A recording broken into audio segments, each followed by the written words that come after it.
NASA's Parker Solar Probe will soon fly closer to the Sun than any spacecraft before it, about 4 million miles from the visible surface.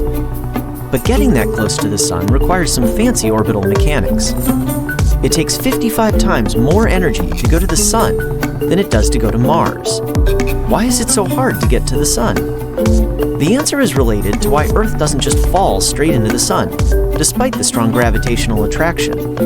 Earth, and everything on it, is traveling very fast, about 67,000 miles per hour, in a direction that is basically always sideways relative to the Sun.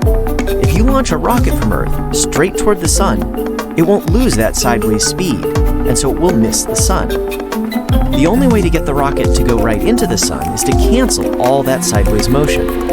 Leave even a little bit, and it will miss the Sun and enter a new orbit. To cancel Earth's motion, you have to launch the spacecraft backward as fast as Earth is hurtling forward. But 67,000 miles an hour is really fast. Spacecraft have to go upward at only 25,000 miles an hour to escape Earth. Getting to Mars only requires a bit more speed, 29,000 miles an hour. New Horizons, which NASA sent rushing out to Pluto, managed 36,000 miles per hour, or a little more than half what it would have to do to hit the Sun instead.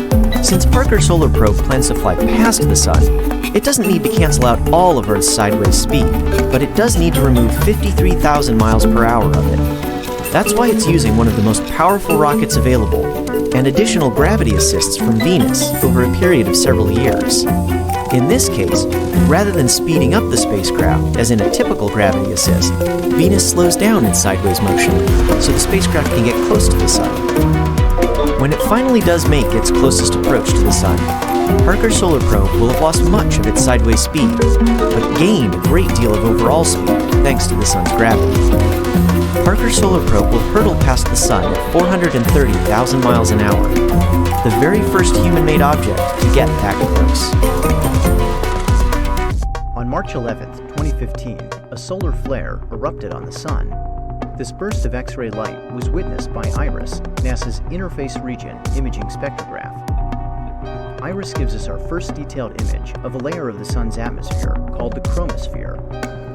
Boasting the highest temporal and spatial resolution to date, IRIS provides imagery and a special kind of data called spectra. In this composite, the spectra is shown vertically and the image horizontally. To create the spectra, a spectrograph splits the light from a given point on the Sun into its discrete wavelengths.